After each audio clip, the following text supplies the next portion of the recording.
헌재 변론에서 윤석열이 재판부에 계엄 당일 CCTV라면서 제출했던 영상이 있었습니다. 그런데 재판관이 증거 제출을 거부할 정도로 그 CCTV 영상은 본인들 입맛에 맞게 짜깁기 된 영상이었죠. 그래서 계엄 당일에 진짜 CCTV 영상을 공개해야 한다고 모든 이들이 외쳤었습니다. 그런데 그 CCTV 영상을 민주당 내란 특별조사위원회에서 드디어 입수해 터뜨렸습니다. 공개된 영상을 보면 윤석열이 이런저런 지시를 내렸을 것이라고 예상은 했었는데 이 정도일 줄은 몰랐다는 반응이 나오고 있습니다. 역시 윤석열의 내란을 측근인 국힘과 국무위원들이 몰랐을 리가 없었다는 의혹까지 터져 나오기 시작했습니다. 윤석열은 잔꾀 부리다가 결국 본인 스스로 자멸할 일만 남았습니다. 영상 시청 전 구독과 좋아요 정중히 부탁드립니다. 국회에 진입한 계엄군이 국회 본관 일부 전력을 차단했었다는 충격적인 사실을 확인했습니다. 그간 계엄 문건과 일부 증언만으로 언급되었던 단전 조치가 비상계엄 당시 실제로 이루어졌음을 확인한 것입니다. 내란 우두머리 윤석열은 내란죄를 피하기 위해서 국회 병력 투입은 질서 유지 차원이라는 궤변을 늘어놨습니다. 그러면서 2024년 12월 12일 대국민 담화에서 뭐라고 했습니까? 만약 국회 기능을 마비시키려 했다면 단수 조치부터 취했을 것이라고 주장했습니다. 그런데 조사 결과 윤석열과 내란 세력에 의한 단전 조치가 실제로 있었다는 사실을 확인했습니다. 즉 국회 기능을 마비시키려 위헌 위법적인 단전 조치를 취한 것입니다. 이제 공개할 영상은 윤석열이 국회를 마비시켜 계엄 해제 의결을 저지하려 했다는 것을 뒷받침할 주요 증거가 될 것입니다. 당시 주요 상황별로 시간대별로 설명드리겠습니다. 12월 4일 새벽 0시 32분경 김현태 707 특수임무단장을 포함한 계엄군 16명이 국회 본관 2층 창문을 깨고 내부로 진입했습니다.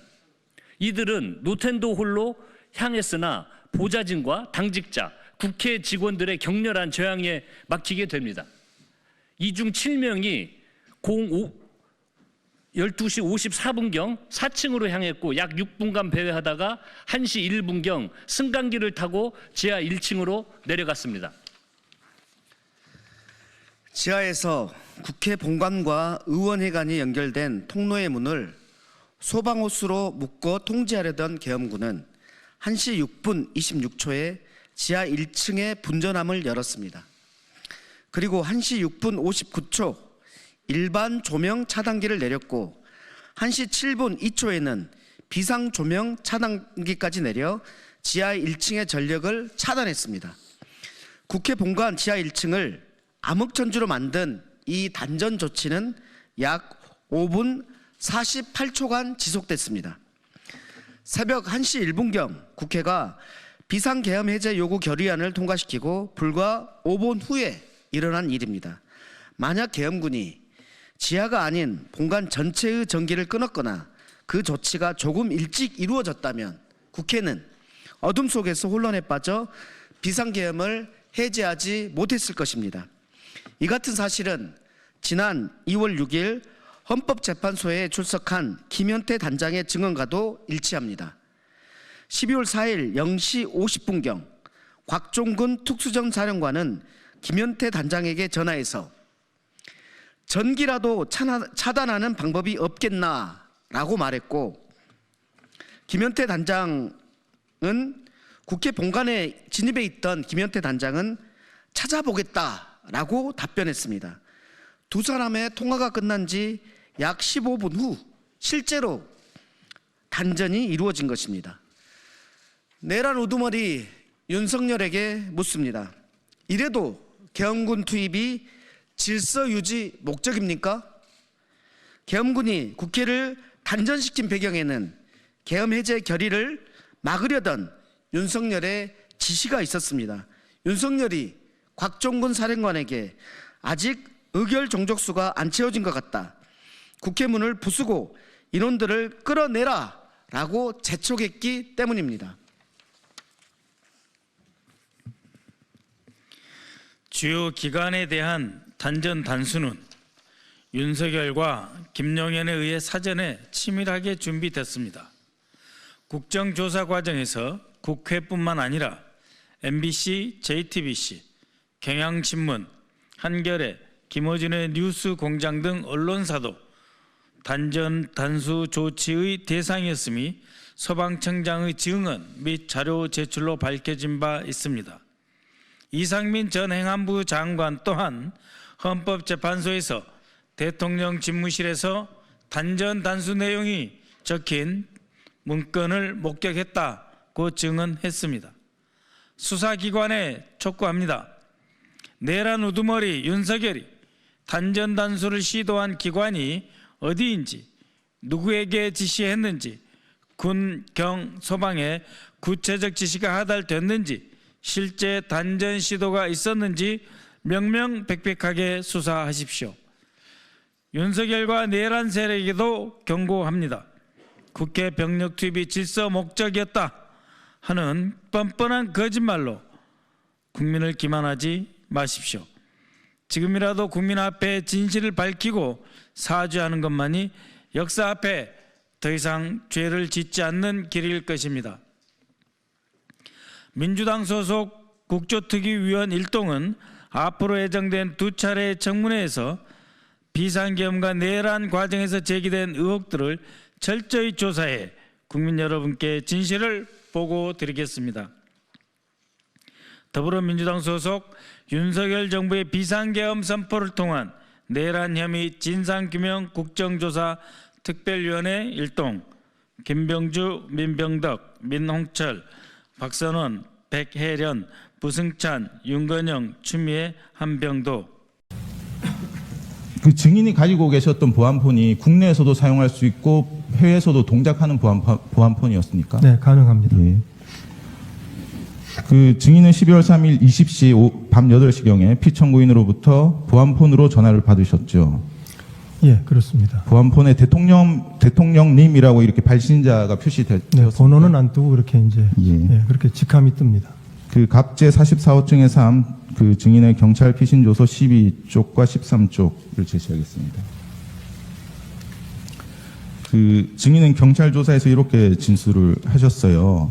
보시면 20시경에 대통령으로부터 보안폰으로 전화가 와서 바로 받았더니 대통령이 어디세요라고 해서 제가 여기 있습니다라고 대답하니 대통령이 미국 안 가셨어요라고 물어 제가 내일 떠납니다.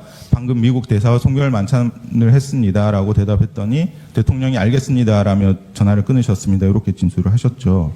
맞습니다. 예, 사실대로 진술하신 것이죠. 제가 기억나는 대로 진술했습니다. 예. 그 피청구인은 20시경에 증인과 전화 통화를 하고서도 증인이 해외에 있는 줄 알고 홍장원 차장에게 전화를 했다고 하는데 이렇게 증인이 진술과 다릅니다. 증인과 피청구인 중 누구의 말이 맞습니까? 제가 여기입니다라고 대답을 해서 그 지난주 헌재에서 말씀하신 거 봤습니다. 그러니까 나중에 얘기도 한번 들었었는데 저는 뭐 여기 있으니까 여기라고 다 대답을 한 건데 대통령께서는 미국으로 오해하실 수도 있겠다. 또 그날 경황이 없으니까 뒷부분에 했던 말씀을 좀 못 들으셨을 수도 있겠다고 생각합니다. 또 조서 내용 그리고 또 보시죠. 네, 본인 조서도 한번 보세요. 줄차에 보고 있습니다. 네. 예. 공관에 있습니다. 미국 대사 송별 만찬을 해줬습니다. 미국 안 가셨어요? 내일 갑니다. 이런 문답이 있었다는데 그걸 잘못 알아들을 여지가 이게 지금 있습니까? 아닙니다. 지금 경찰 조서와 검찰 조서가 조금 다른 것 같습니다. 아까 보여주셨던 걸 보면 제가 여기입니다라고 대답했다고 돼 있습니다. 네, 검찰 조서도 한번 보시죠.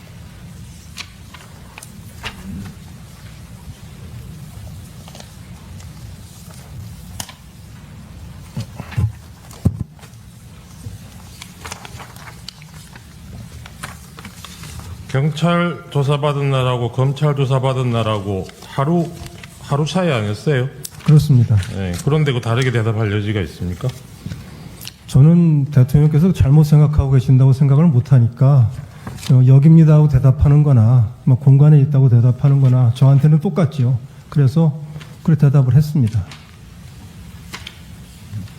네, 궁금해하시는 검찰 조서. 예, 검찰 조서입니다. 검찰 조사에도 그 증인이 20시경에 만찬 자리가 끝나고 이제 전화를 받았고 공간에 있습니다라는 말씀을 하셨고 대통령이 미국 안 가셨어요. 대통령이 미국 안 가셨어요라고 질문을 했고 제가 내일 갑니다. 이렇게 문답을 했다고 진술을 하셨습니다. 맞습니다. 검찰 진술과 검찰 진술이 동일합니다. 그래서 말씀을 드리겠는데 저는 그렇게 말씀드린 거를 기억합니다. 기억하는 대로 설명한 거고요. 예. 근데 이제 그날은 경황이 없는 날들 아니겠습니까? 그 대통령께서 그냥 여기다 미국에 그냥 있거나라고 생각하시면 뒷부분을 주의 깊게 안 들으셨을 수도 있다라는 그런 생각도 생각이신 해봤습니다. 거고요. 제 생각입니다. 예, 미국에 안 갔다라는 말을 분명히 하셨다는 말씀이시죠? 그러니까 제 기억은 그렇습니다. 예, 그리고 알겠습니다. 조금 있다가 국무회의에서 만나지 않습니까? 예. 그 뒤에 5분 뒤에 강희구 부속실장이 전화가 오죠. 네, 지금 그렇게. 들어오라고. 네, 그렇습니다. 근데 대통령이 5분 전에 통화할 때는 증인이 미국에 있는 줄 알고 전화를 끊었다면 5분 뒤에 강희구 부속실장이 증인한테 전화해서 들어오라고 한 그건 어떻게 설명이 가능하죠? 그 제가 뭐 설명을 다 할 수는 없는데 언론 보도를 보니까 대통령께서 모든 장관들 직접 전화하셨더라고요. 네. 근데 저한테는 통화를 하셨는데 들어오라 말씀 안 하셨어요. 네. 그리고 부속실장이 연락을 한 걸 보니까 뭐 조금 갭이 있지 않았나 생각이 드는데 왜 그러냐 하면 국정원장의 해외 방문은 갔다 온 다음에도 보안을 지켜서 비밀로 남습니다. 제가 대통령님 외에는 누구한테도 미국으로 출장한다는 얘기를 보고 드린 바가 없습니다. 그 갭이라는 게 그러면 부속실장이 잘못 알았을 수도 있죠. 부속실장은 잘못 알은 게 아니고 이게 제대로 한 거죠. 증인이 국내에 있는 줄 알고 했고. 그건 제 말꼬리 잡으시는 것 같습니다. 아니요. 대통령은 지금 증인이 국내에 없는 줄 알고 전화 끊었다는 거 저는 아닙니까? 제 기억대로 이렇게 설명을 드리고 여깁니다 하고 얘기하고 네. 뭐 미국 내일 간다는 말씀 드린 거로 기억하는 거고 근데 대통령께서 장관들을 다 불러들이시는데 바로 통화를 하셨는데 저한테 들어오라는 말씀을 안 하셨거든요. 네. 그리고 다 부속실에서 연락이 와서 제가 들어간 걸 보니 제가 생각을 해보니까 뭐 설명이 이렇게 나오는 겁니다. 저로서는 정말 알기가 좀 어렵습니다만. 예, 예, 알겠습니다. 어렵습니다. 그 12월 3일 날 이제 대통령실 연락을 받고 그 대통령실에 이제 그 갔을 때 이제 그 가는 경위부터 좀 제가 여쭤볼게요. 그 12월 3일 20시에 대통령으로부터 직접 전화를 받았다는 거죠. 그렇습니다. 그때 대통령이 어디세요라고 하니까 증인은 여기 있습니다 이렇게 말씀하셨던 거고 네. 대통령이 미국 안 가셨어요라고 하니까 증인이 내일 떠납니다. 방금 미국 대사와 송별 만찬했습니다. 이렇게 대답한 적이 있나요? 네, 제 기억은 그렇습니다. 예. 그리고 나서 대통령이 알겠습니다 하고 전화를 끊었죠. 예, 들어오라는 얘기 안 했고. 없었습니다. 예. 그런데 이제 20시 5분에 대통령실 부속실장 강희구 이분이 증인에게 전화를 했죠. 예, 그렇게 기억합니다. 전화를 해서 어디 계십니까? 하니까 증인이 내곡동입니다. 이렇게 대답을 했고요. 네, 그러니까 강희구 부속실장이 지금 들어오세요. 이렇게 얘기를 해서 증인은 대통령실로 출발을 한 거고요. 그렇습니다. 예. 근데 조금 이상한 거는 그날 그 한덕수 총리의 경우를 보면 8시 20시경에 대통령이 직접 전화를 해서 대통령실로 좀 왔으면 좋겠습니다. 누구에게도 말을 안 했으면 좋겠습니다. 이렇게 해서 왔다는 거거든요. 이게 한덕수 총리가 그 연락을 받았다는 내용이고요.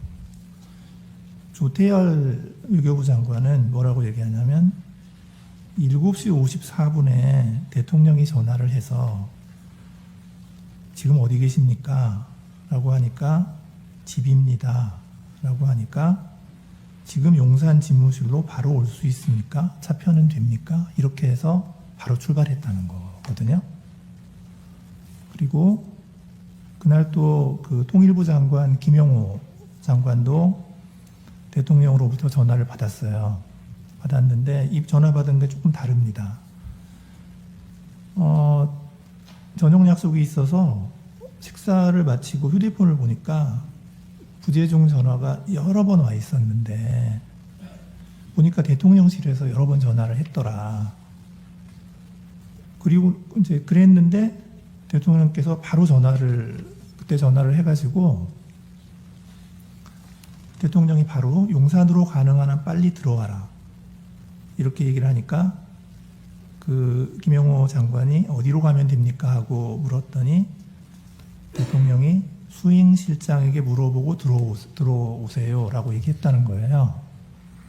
그러니까 이 김영호 장관은 아마 그 부속실에서 먼저 전화를 여러 번 했는데 이제 연락이 안 되니까 대통령이 전화 안 받는다고 그러니까 대통령이 바로 전화를 했던 것 같아요.